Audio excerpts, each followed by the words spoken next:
ನಮಸ್ಕಾರ. ಇವತ್ತಿನ ನಮ್ಮ ಚರ್ಚೆ ಹಾರ್ಮುಜ್ ಜಲಸಂಧಿ ಬಗ್ಗೆ. ನಿಮಗೆ ಗೊತ್ತಿರಬಹುದು, ಅಮೆರಿಕಾದಿಂದ ದಾಳಿ ಆಗಬಹುದು ಅನ್ನೋ ಕಾರಣಕ್ಕೆ ಇರಾನ್ ಈ ಒಂದು ಪ್ರಮುಖ ಜಲಮಾರ್ಗವನ್ನೇ ಬಂದ್ ಮಾಡ್ತೀವಿ ಅಂತ ಎಚ್ಚರಿಕೆ ಕೊಟ್ಟಿದೆ. ಇದು ಯಾಕೆ ಇಷ್ಟೊಂದು ದೊಡ್ಡ ಸುದ್ದಿಯಾಗಿದೆ? ಜಗತ್ತಿಗೆಲ್ಲ ಯಾಕೆ ಇಷ್ಟು ಆತಂಕ? ಇದರ ಪರಿಣಾಮಗಳೇನು? ನಮ್ಹತ್ರ ಇರೋ ಮಾಹಿತಿಗಳ ಆಧಾರದ ಮೇಲೆ ಇದರ ಬಗ್ಗೆ ಸ್ವಲ್ಪ ಡೀಟೇಲ್ ಆಗಿ ಮಾತಾಡೋಣ. ಏನಿದು ಜಲಸಂಧಿ, ಯಾಕಿಷ್ಟು ಮುಖ್ಯ, ಇರಾನ್ ಯಾಕೆ ಹೇಗೆ ಹೇಳ್ತಿದೆ, ಮುಂದೆ ಏನಾಗಬಹುದು, ಇದನ್ನೆಲ್ಲ ನೋಡೋಣ. ಹೌದು, ಖಂಡಿತ. ಇದು ಸದ್ಯಕ್ಕೆ ಬಹಳ ಚರ್ಚೆಯಲ್ಲಿರೋ ವಿಷಯ. ಹಾರ್ಮುಜ್ ಜಲಸಂಧಿ ಅಂದರೆ ಈಗ ಪರ್ಷಿಯನ್ ಕೊಲ್ಲಿ ಮತ್ತು ಒಮಾನ್ ಕೊಲ್ಲಿ ಇದೆಯಲ್ಲ, ಅದನ್ನು ಸೇರಿಸೋ ಒಂದು ಕೊಂಡಿ ಅಂತ ಹೇಳ್ಬೋದು. ಇದು ತುಂಬ ಕಿರಿದಾದ ಜಾಗ, ಗೊತ್ತಾ? ಅಂದರೆ ಅದರ ಅತ್ಯಂತ ಕಿರಿದಾದ ಭಾಗದಲ್ಲಿ ಕೇವಲ 33 ಕಿಲೋಮೀಟರ್ ಅಷ್ಟೇ ಅಗಲ ಇರೋದು. ಆದರೆ ಆಯಕಟ್ಟಿನ ದೃಷ್ಟಿಯಿಂದ ನೋಡಿದ್ರೆ ಇದರ ಮಹತ್ವ ತುಂಬಾನೇ ದೊಡ್ಡದು. ಅಬ್ಬಾ, 33 ಕಿಲೋಮೀಟರ್ ಅಷ್ಟೇನಾ? ಅಷ್ಟು ಚಿಕ್ಕ ಜಾಗ ಇಷ್ಟೊಂದು ಮುಖ್ಯನಾ? ಇದ್ರ ಮೇಲೆ ಯಾರ ಹಿಡಿತಾ ಇದೆ? ಹೌದು, ಅದರ ಆ ಸಣ್ಣ ಗಾತ್ರವೇ ಅದನ್ನ ಇನ್ನಷ್ಟು ಸೂಕ್ಷ್ಮ ಮಾಡಿದೆ. ಈಗ ನೋಡಿ, ಅದರ ಉತ್ತರ ಭಾಗ ಇದೆಯಲ್ಲ, ಅದು ಇರಾನ್ ಕಂಟ್ರೋಲ್ನಲ್ಲಿದೆ. ಅಲ್ಲಿ ಅವರ ಕೆಶಿಮ್ ಮತ್ತು ಹಾರ್ಮುಜ್ ದ್ವೀಪಗಳೆಲ್ಲ ಇವೆ. ಅವು ಅವರಿಗೆ ಸ್ಟ್ರಾಟಜಿಕ್ ಆಗಿ ಮುಖ್ಯ. ಇನ್ನು ದಕ್ಷಿಣ ಭಾಗ ಓಮನ್ ದೇಶದ ನಿಯಂತ್ರಣದಲ್ಲಿದೆ. ಓಕೆ, ಹಾಗಾದ್ರೆ ಈ ದಾರಿಯಲ್ಲಿ ನಡೀತಿರೋ ವ್ಯಾಪಾರ ವಹಿವಾಟು ಎಷ್ಟೊಂದು ಮುಖ್ಯ? ಯಾಕೆ ಎಲ್ಲರೂ ಇದರ ಬಗ್ಗೆ ಮಾತಾಡ್ತಿದ್ದಾರೆ? ಇದು ಅತ್ಯಂತ ನಿರ್ಣಾಯಕವಾದ ಮಾರ್ಗ. ಜಗತ್ನಲ್ಲಿ ಪೂರೈಕೆ ಆಗೋ ಒಟ್ಟು ಕಚ್ಚಾ ತೈಲ ಇದೆಯಲ್ಲ, ಅದರಲ್ಲಿ ಸುಮಾರು 20%, ಅಂದ್ರೆ ಒಂದು ದಿನಕ್ಕೆ ನೀವು ಲೆಕ್ಕ ಹಾಕಿದ್ರೆ ಹೆಚ್ಚು ಕಡಿಮೆ 20 ಮಿಲಿಯನ್ ಬ್ಯಾರೆಲ್ನಷ್ಟು ತೈಲ ಈ ಜಲಸಂಧಿ ಮೂಲಕನೇ ಹೋಗೋದು. 20 ಮಿಲಿಯನ್ ಬ್ಯಾರೆಲ್ ಪ್ರತಿದಿನ? ಹೌದು. ಮತ್ತೆ ಇನ್ನೊಂದು ಇಂಟ್ರೆಸ್ಟಿಂಗ್ ವಿಷಯ ಏನಂದ್ರೆ, ಈ ಹೋಗೋ ತೈಲ ಮತ್ತು ನೈಸರ್ಗಿಕ ಅನಿಲದಲ್ಲಿ 80%ಗಿಂತ ಹೆಚ್ಚು ಹೋಗೋದು ಏಷ್ಯಾ ದೇಶಗಳಿಗೆ. ಅಂದ್ರೆ ಚೀನಾ, ಭಾರತ, ಜಪಾನ್, ದಕ್ಷಿಣ ಕೊರಿಯಾ ಇಂಥ ದೇಶಗಳಿಗೆ.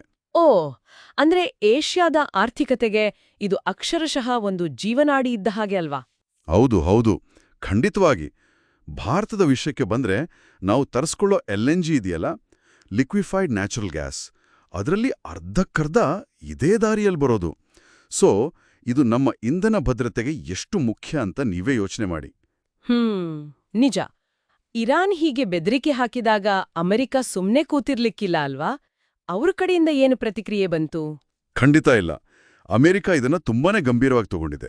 US ಸೆನೆಟರ್ ಮಾರ್ಕೊ ರೂಬಿಯೋ ಅಂತ ಇದಾರಲ್ಲ, ಅವರು ಸ್ಪಷ್ಟವಾಗಿ ಹೇಳಿದ್ದಾರೆ, ಒಂದು ವೇಳೆ ಇರಾನ್ ಏನಾದರೂ ಹಾರ್ಮುಜ್ ಜಲಸಂಧಿಯನ್ನ ಬಂದ್ ಮಾಡಿದ್ರೆ ಅದು ಅವರ ಜೀವನದ ಅತಿ ದೊಡ್ಡ ತಪ್ಪು ಆಗುತ್ತೆ.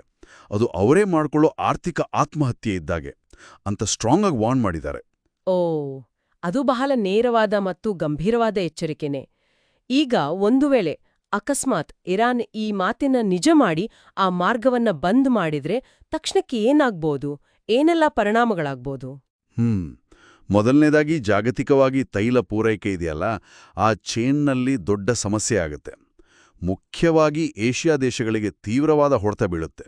ಯಾಕಂದ್ರೆ ಹಡಗುಗಳು ಬೇರೆ ದಾರಿಯಲ್ಲಿ ಹೋಗ್ಬೇಕಾಗತ್ತೆ. ಅಂದ್ರೆ ಆಫ್ರಿಕಾದ ಕೆಳಗಡೆಯಿಂದ ಸಾವಿರಾರು ಕಿಲೋಮೀಟರ್ ಜಾಸ್ತಿ ಸುತ್ಕೊಂಡು ಹೋಗ್ಬೇಕು. ಇದರಿಂದ ಏನಾಗುತ್ತೆ ಅಂದ್ರೆ ಟ್ರಾನ್ಸ್ಪೋರ್ಟ್ ಖರ್ಚು ವಿಪರೀತವಾಗಿ ಜಾಸ್ತಿ ಆಗುತ್ತೆ.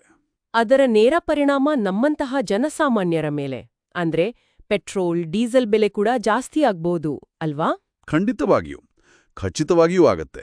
ಸಾಗಣೆ ಖರ್ಚು ಜಾಸ್ತಿ ಆದ ಹಾಗೆ ಕೊನೆಗೆ ಅದು ಗ್ರಾಹಕರ ಮೇಲೆ ಬೀಳೋದು. ಪೆಟ್ರೋಲ್, ಡೀಸೆಲ್ ಬೆಲೆಗಳು ಗಣನೀಯವಾಗಿ ಏರೋ ಸಾಧ್ಯತೆ ತುಂಬಾ ಇದೆ. ನಮ್ಮ ಪೆಟ್ರೋಲಿಯಂ ಮಂತ್ರಿಗಳು ಹೇಳಿದ್ದಾರೆ, ಗ್ಲೋಬಲ್ ಮಾರ್ಕೆಟ್ನಲ್ಲಿ ಎಣ್ಣೆ ಸಿಗುತ್ತೆ, ಕೊರತೆ ಇಲ್ಲ. ಆದ್ರೆ ಟ್ರಾನ್ಸ್ಪೋರ್ಟ್ ಖರ್ಚು ಜಾಸ್ತಿ ಆಗೋದನ್ನ ಒಪ್ಕೊಂಡಿದ್ದಾರೆ. ಸರಿ. ಆದ್ರೆ ಈಗ ಒಂದು ಪ್ರಶ್ನೆ, ಥಿಯರೆಟಿಕಲಿ ಅಲ್ಲ, ಪ್ರಾಕ್ಟಿಕಲಿ ಇರಾನ್ಗೆ ನಿಜವಾಗ್ಲೂ ಇದನ್ನ ಬಂದ್ ಮಾಡೋಕೆ ಆಗತ್ತಾ? ಅವ್ರತ್ರ ಆ ಕೆಪಾಸಿಟಿ ಇದೆಯಾ? ನೋಡಿ, ತಾಂತ್ರಿಕವಾಗಿ ಹೇಳೋದಾದ್ರೆ ಇರಾನ್ ಹತ್ರ ಅದಕ್ಕೆ ಬೇಕಾದ ಕೆಲವು ಸಾಮರ್ಥ್ಯಗಳಂತೂ ಇವೆ. ಅವರ ಬಳಿ ಹಡಗುಗಳನ್ನು ಹೊಡೆಯೋ ಕ್ಷಿಪಣಿಗಳಿವೆ, ಆಂಟಿಶಿಪ್ ಮಿಸೈಲ್ಸ್, ಸಣ್ಣ ಸ್ಪೀಡ್ ಬೋಟ್ಗಳಿವೆ, ಸಣ್ಣ ಸಬ್ಮರೀನ್ಗಳೂ ಇವೆ. ಇವೆಲ್ಲ ಬಳಸಿ ಹಡಗುಗಳ ಓಡಾಟಕ್ಕೆ ಅಡ್ಡಿ ಮಾಡೋಕೆ ಅಥವಾ ನಿಲ್ಸೋಕೆ ಅವರಿಗೆ ಸಾಧ್ಯ ಇದೆ. ಆದ್ರೆ ಒಂದು ವಿಷಯ ಗಮನಿಸಬೇಕು. ಇತಿಹಾಸದಲ್ಲಿ ನೋಡಿದ್ರೆ ಇರಾನ್ ಕೆಲವು ಸಲ ಬೇರೆ ಬೇರೆ ದೇಶಗಳ ಹಡಗುಗಳನ್ನು ಹಿಡಿದುಕೊಂಡ ಉದಾಹರಣೆಗಳಿವೆ. ಆದರೆ ಈ ಜಲಸಂಧಿಯನ್ನ ಪೂರ್ತಿಯಾಗಿ ದೀರ್ಘಕಾಲದವರೆಗೆ ಬಂದ್ ಮಾಡಿರೋದಿಲ್ಲ. ಬಹುಶಃ ಅಂತಾರಾಷ್ಟ್ರೀಯ ಒತ್ತಡ ಇರಬಹುದು ಅದಕ್ಕೆ ಕಾರಣ. ಓಕೆ, ಹಾಗಾದ್ರೆ ಸದ್ಯದ ಪರಿಸ್ಥಿತಿಯಲ್ಲಿ ಇರಾನ್ ನಿಜವಾಗ್ಲೂ ಈ ಥರದ ಒಂದು ದೊಡ್ಡ ಹೆಜ್ಜೆ ಇಡೋ ಸಾಧ್ಯತೆ ಎಷ್ಟಿದೆ ಅಂತ ಅನಾಲಿಸ್ಟ್ಗಳು ಹೇಳ್ತಿದ್ದಾರೆ. ಹೆಚ್ಚಿನವರ ಪ್ರಕಾರ ಆ ಸಾಧ್ಯತೆ ಸದ್ಯಕ್ಕೆ ಸ್ವಲ್ಪ ಕಡಿಮೆನೆ. ಯಾಕಂದ್ರೆ ಇದು ಬರೀ ಅಮೆರಿಕದ ವಿರೋಧ ಮಾತ್ರ ಅಲ್ಲ, ಜಗತ್ತಿನ ಬಹಳಷ್ಟು ದೇಶಗಳು ಇದನ್ನ ವಿರೋಧಿಸ್ತವೆ. ವಿಶೇಷವಾಗಿ ತೈಲವನ್ನ ಹೆಚ್ಚಾಗಿ ತರಿಸ್ಕೊಳ್ಳೋ ಏಷ್ಯಾದ ದೊಡ್ಡ ದೊಡ್ಡ ದೇಶಗಳು. ಚೀನಾ ಕೂಡ ಇರಾನ್ನ ಫ್ರೆಂಡ್ ಆಗಿದ್ರೂ ತನ್ನ ಎಕಾನಮಿಗೆ ಹೊಡೆತ ಬೀಳುತ್ತೆ ಅಂದ್ರೆ ಇರಾನ್ವ ಸಪೋರ್ಟ್ ಮಾಡೋದು ಕಷ್ಟ ಅಲ್ವಾ? ಹೌದು, ನಿಜ. ಅಷ್ಟೇ ಅಲ್ಲ, ಇದು ಆರ್ಥಿಕವಾಗಿ ಇರಾನ್ಗೆ ದೊಡ್ಡ ಹೊಡೆತ ಕೊಡುತ್ತೆ. ಅವರದೇ ಎಕಾನಮಿಗೆ ಇದು ಮಾರಕ ಆಗಬಹುದು. ಒಟ್ಟಿನಲ್ಲಿ ಈ ನಮ್ಮ ಚರ್ಚೆಯಿಂದ ಒಂದು ವಿಷಯ ಸ್ಪಷ್ಟ ಆಯಿತು.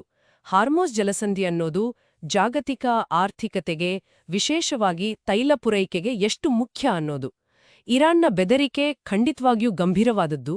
ಆದ್ರೆ ಅದನ್ನ ಅವರು ನಿಜವಾಗ್ಲೂ ಮಾಡ್ತಾರಾ, ಮಾಡಿದ್ರೆ ಏನಾಗುತ್ತೆ ಅನ್ನೋದು ತುಂಬಾ ಕಾಂಪ್ಲೆಕ್ಸ್ ಆದ ವಿಷಯ. ಹೌದು, ನಿಜ.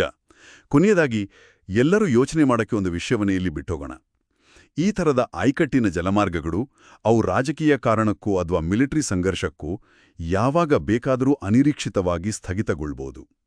ಇದು ನಮ್ಮ ಗ್ಲೋಬಲ್ ಸಪ್ಲೈ ಚೈನ್ ಇದೆಯಲ್ಲ, ಅದರ ಸ್ಥಿತಿಸ್ಥಾಪಕತ್ವದ ಬಗ್ಗೆ, ಅಂದರೆ ಇಂಥ ಆಘಾತಗಳನ್ನು ತಡೆಯೋ ಶಕ್ತಿ ಬಗ್ಗೆ ಮತ್ತು ಪರ್ಯಾಯ ಮಾರ್ಗಗಳನ್ನು, ಬೇರೆ ಸಂಪನ್ಮೂಲಗಳನ್ನು ಕಂಡಿಡಿಯೋ ಅಗತ್ಯದ ಬಗ್ಗೆ ನಮಗೆ ಏನು ಹೇಳುತ್ತೆ?